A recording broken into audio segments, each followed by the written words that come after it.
नमस्कार साथियों, मैं हूं जनकलाल राठौर। स्वागत है आपका छोटा किसान चैनल में। साथियों, इस वीडियो रिपोर्ट पर आप हमारे साथ जुड़े हैं इस विषय पर चर्चा करने के लिए कि जो पौधे हैं और जो खाद है, पौधे की जड़ और खाद का आपस में सामंजस्य कैसे बिठाया जाए, इस विषय में हम चर्चा करेंगे। और एक बड़ा क्वेश्चन यही है कि हम जो भी खाद डालते हैं अपनी मिट्टी में, वह पौधा आसानी से उपलब्ध क्यों नहीं कर पा रहा है। मतलब हम खाद तो डाल रहे हैं प्रॉपर रूप से, लेकिन पौधा उसको ग्रहण नहीं कर पा रहा है। पौधा उतना रिस्पॉन्स नहीं दे पा रहा है जितना हम खाद डाल रहे हैं। आपने यह अनुभव किया होगा, अगर आप बढ़िया किसान हैं, आपने अनुभव किया होगा कि हम खाद की मात्रा साल दर साल लगातार बढ़ाते जा रहे हैं। खाद तो बढ़ाते जा रहे हैं, लेकिन हमको उस प्रकार से जो हमारा उत्पादन है, जो बढ़ना चाहिए, जो पौधे की ग्रोथ है, हाइट है जो बढ़नी चाहिए, वो नहीं बढ़ पा रही है। उसका क्या कारण हो सकता है? क्या हमारे पोषक तत्व जो भी हम दे रहे हैं वो पौधों को प्राप्त नहीं हो रहे हैं? और अगर नहीं हो रहे हैं तो क्या कारण है कि नहीं हो रहे हैं, और उसको हम कैसे पौधों को प्राप्त करवाएं? कैसे हम पौधों को प्राप्त करवाएं जिससे हमें बेहतर रूप से प्रोडक्शन मिले, देखने को मिले, उत्पादकता बढ़े। दोस्तों, यही विषय है जो हम इस वीडियो पर चर्चा करने वाले हैं। अगर आपको यह विषय अच्छा लग रहा है तो आप वीडियो को पूरा देख सकते हैं। अगर चैनल पर नए हो तो सब्सक्राइब करके हमारे साथ जुड़ सकते हैं। बेल आइकन भी प्रेस कर लें जिससे हमारी जो वीडियो की नोटिफिकेशन है आप तक जल्दी से पहुंचे। अब स्टार्ट करते हैं। सबसे पहले मैं बात करूंगा पौधों की जो जड़ है और जो मिट्टी में हम पोषक तत्व देते हैं उसकी बॉन्डिंग कैसे होती है। उसकी बॉन्डिंग होती है, वो आपस में मिलता है सूक्ष्म जीवों के कारण। और वह सूक्ष्म जीव कौन कौन से हैं? आपने सुना होगा कि हम पीएसबी कल्चर डालते हैं। पीएसबी कल्चर में ऐसे सूक्ष्म जीव होते हैं, ऐसे बैक्टीरिया होते हैं जो कि फास्फोरस, जो हमारी खाद है, उसको मोबिलाइज करते हैं। आपको यह पता होगा कि फास्फोरस और पोटास, ये दो ऐसे खाद हैं जो मोबिलाइज नहीं होते, मतलब एक जगह स्थिर रहते हैं। ज्यादा से ज्यादा आपका 1 से 2 सेंटीमीटर आसपास फैलता है, बहुत करेगा तो, नहीं तो जहां आप डाल रहे हैं वहीं स्थिर रहता है। अब ऐसे में हमको अपने जो मतलब कि जो हमारा प्लांट का जड़ है उसको खाद तक जाना पड़ेगा, खाद को लेने के लिए। लेकिन कई बार ऐसा होता है कि मान लीजिए यहाँ पास हमारा, यहाँ पास पौधे की जड़ है, यहाँ पास खाद है।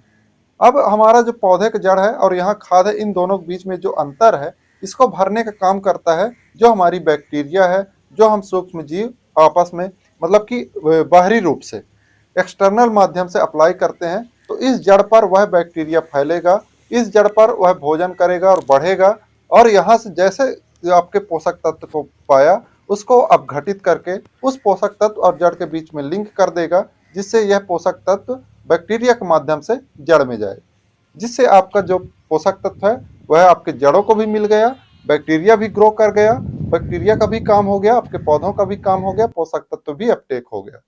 तो इस प्रकार से जो हमारी जो सूक्ष्म जीव है वह पोषक तत्व और पौधों की जड़ों में या पौधों में एक तरह से सहयोगी रूप से सहायक होता है। इसलिए हम, आपने सुना है पीएसबी कल्चर फास्फोरस के लिए, केएसबी कल्चर पोटास के लिए, जेडएसबी कल्चर या फिर जो जिंक सोल्युबलाइजिंग बैक्टीरिया है उसको हम डालते हैं जिंक या फिर अन्य सूक्ष्म पोषक तत्वों को ग्रहण करवाने के लिए। 3-4 कल्चर होते हैं। माइकोराइजा, माइकोराइजा एक मुख्य जो आपका जैविक जीव है आपके पौधों को डालने के लिए। माइकोराइजा को मैंने एक सेपरेट वीडियो डाल रखा है, अगर आपने नहीं देखा है तो देख सकते हैं। माइकोराइजा का कार्य यह होता है कि वह जड़ों पर ही आश्रित होता है।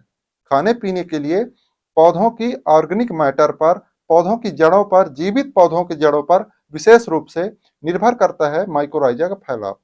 अब माइकोराइजा जैसे फैलेगा तो जो आसपास के खाद्य मतलब कि पोषक तत्व हैं जो पौधों को चाहिए, वो पोषक तत्व को जो माइकोराइजा इस जड़ के चारों ओर फैल रहा है, तो वो पोषक तत्व से कनेक्ट होगा, जड़ की विकास करेगा, और जितना जड़ फैला है उसी से लग के माइकोराइजा भी एक तरह से गुच्छेदार हो जाएगा, और उस प्रकार से आपके पोषक तत्व से कनेक्ट होकर के वह पोषक तत्वों को आपके पौधों को दिलाएगा। माइकोराइजा ऐसा जीव है जो लगभग सभी पोषक तत्वों को अपघटित करके एक तरह से पौधों को दिला सकता है।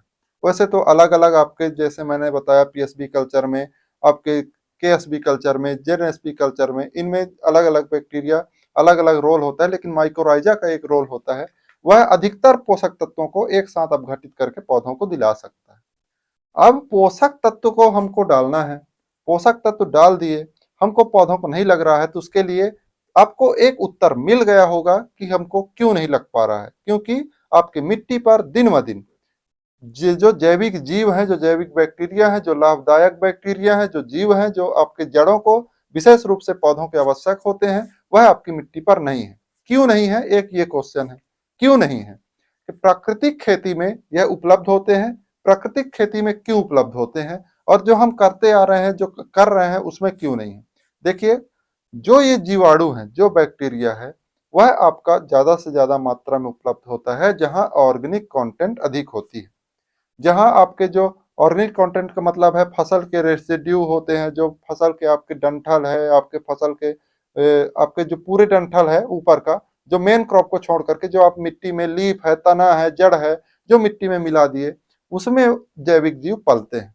प्राकृतिक खेती में क्या होता है, आसपास कई सारे पेड़ पौधे रहते हैं, उनकी पत्तियां गिरते रहते हैं, टहनियां, शाखाएं सब गिरती रहती हैं, प्रॉपर रूप से सड़ते रहते हैं, उस पर जो जीवाणु है, बैक्टीरिया है, बनी रहती है। आपको एक चीज बताया गया होगा, बरगद के पेड़ के नीचे की मिट्टी, पीपल के पेड़ के नीचे की मिट्टी बहुत ही अधिक बैक्टीरिया से भरा होता है। और उस मिट्टी को आप हमेशा बीज उपचार करते समय या फिर खेत की अंतिम जुताई करते समय या पहली जुताई करते समय आप लगभग 1 किलोग्राम मिट्टी प्रति आप एकड़ में मिला सकते हैं, और या फिर अपने गोबर की खाद पर मिला करके उसको मल्टीप्लिकेशन कर सकते हैं उस बैक्टीरिया का, और खेत पर अप्लाई कर सकते हैं। तो इस प्रकार से आप मिट्टी का भी आप एक तरह से रिचार्ज कर सकते हैं, उसकी कैपेसिटी, जो पोषक तत्व उपलब्ध कराने की क्षमता है, उसको रिचार्ज कर सकते हैं, जैसे हम मोबाइल की बैटरी चार्ज करते हैं, इस प्रकार से। अब हम इस प्रकार से हम ऊपरी तरह से अगर हम पोषक तत्व को ज़्यादा लेवाना चाहते हैं, तो हमको जो सूक्ष्म जीव है उनकी मात्रा बढ़ानी होगी। सूक्ष्म जीव की मात्रा बढ़ाने के लिए हमको हर बार, जितनी बार फसल बुआई करते हैं, बीज उपचार में सूक्ष्म जीव दे सकते हैं, अंतिम जुताई पर सूक्ष्म जीव दे सकते हैं।